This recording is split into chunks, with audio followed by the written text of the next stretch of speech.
Namaste. A very happy Navaratri to you and your family. Today we will share with you one of the stories of Navaratris. Once upon a time, thousands and thousands of years ago, there lived a king called Ramba. He was the king of Asuras. Asuras, do you know what the meaning of Asuras is? Demon. Right, he was the king of demons. And one day he fell in love with a water buffalo. So he has magic powers in his hands. So he converted himself into a water buffalo and started living with her. To them, a son was born. The son's name was, they named the son Mahishasura. Mahisha meaning buffalo and Asura meaning demon from his father. Mahishasura was not an ordinary baby. He was born with superpowers. But unfortunately, he was an evil demon. He wanted to kill everyone and cause mass destruction in this world. He was also very intelligent. He knew that if he prayed hard, true from his heart, to the Lords will grant him extra powers.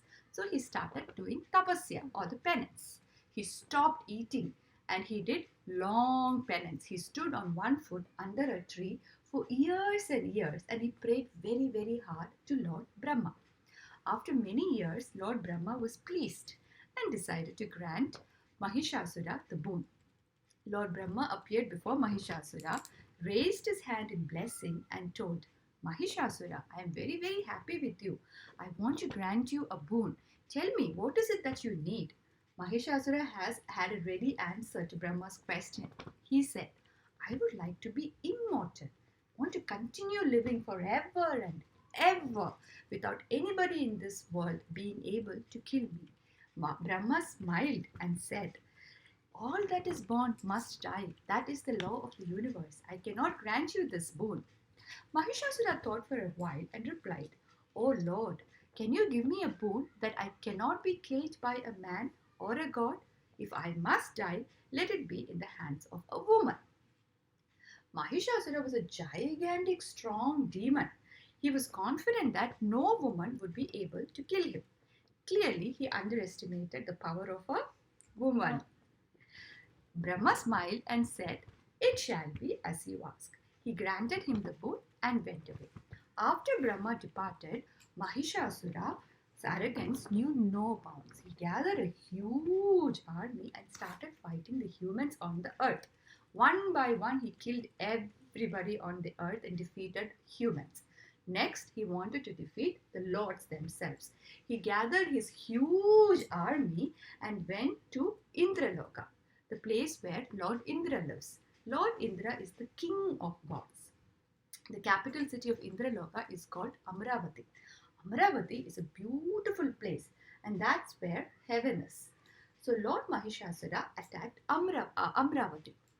Lord Indra with all his might fought back, thinking he would be able to defeat Mahishasura. But Mahishasura had the boon that no man or god can defeat him, right? So unfortunately, Lord Indra was not able to defeat Mahishasura. And Mahishasura confiscated the city of Amravati. And Lord Indra had to run for his life. So he ran. He escaped from Amravati and he ran to the Trimurtis. Who are the Trimurtis? Brahma, Vishnu, and Shiva.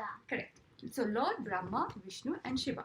He ran to them and he said, please, please, please save me, rescue me from that demon Mahishasura. And Lord Brahma remembered the boon that if Mahishasura must die, it must be in the hands of a woman. But no woman in this world was strong enough to kill Mahishasura. So the Trimurtis decided to create a new goddess.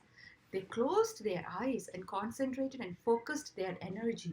And soon a fiery pillar of light emerged in the sky. It was so bright that even sun appeared dim in front of it.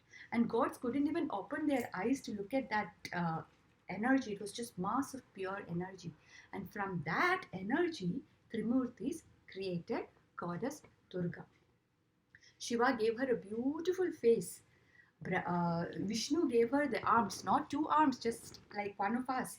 He gave her 10 strong arms. And Brahma gave her the legs. Then all the gods joined. The gods of the oceans of milk gave her a beautiful red sari and a diamond necklace.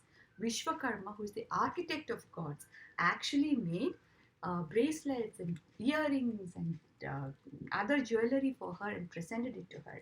After she was adorned in sari and jewelry, they decided to arm her with all the weaponries that is needed to kill Mahishasura.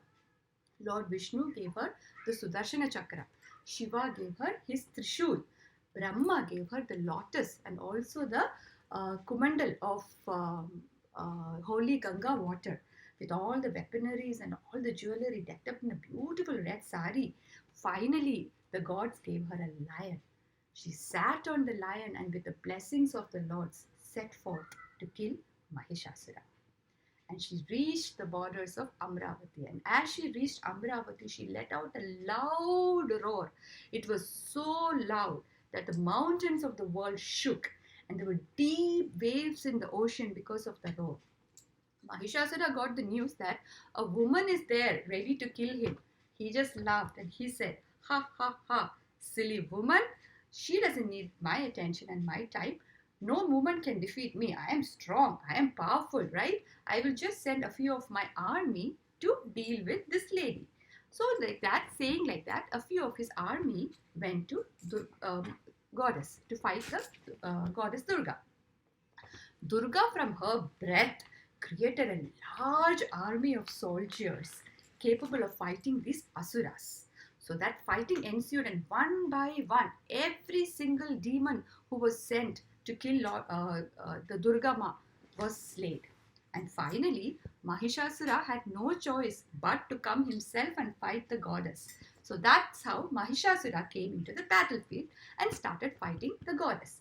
The battle lasted for 9 whole days. And Mahishasura used all the tricks he had in his pocket to trick goddess Durga.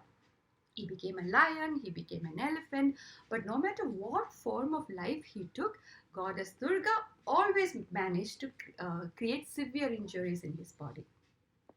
Finally, on the 9th day, which is also known as Navami day, the goddess Durga was able to behead Mahishasura with the Sudarshana Chakra that Lord Vishnu gave her, presented her.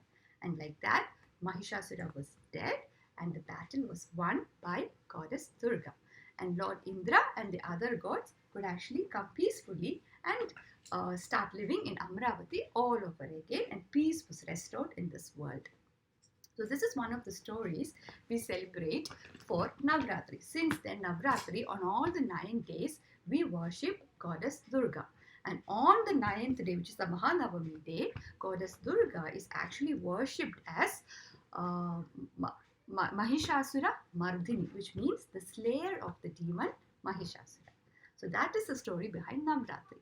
Now, there is one more thing that we have to reflect on after hearing this story. Like, how do we apply this story to ourselves in our present day, right? Another name for Navaratri is Dasara. Das means 10 and Hara, Dashara. The 10 qualities that we have, the demons we have within us that we have to fight every single day of our life and win over them. The essence is the victory of good over the evil. And in this case, the evil is the demons that we have within us, the 10 bad qualities. Now, what are they? First one, Ahankara, which means ego, arrogance, right? The second one is Amanvata, which is the cruelty. Third one is Anyaya, injustice. Fourth one is Kama, lust. Fifth one is Krodha, anger. Sixth one is Lobha, which is greed. Then it's Mada. Mada means overpride. Matsara, jealousy. Matsara, and Moha, attachment. And last but not the least is Swarthada, selfishness. So these are the qualities that might arise in us every single day of our life. We are all humans, right? But it's important to be aware of this and try to overcome it with good, positive thoughts in our mind. And that's how we celebrate Navaratri or Vijayadashmi. A very, very happy Navaratri to you and your family, and always stay blessed. Namaste.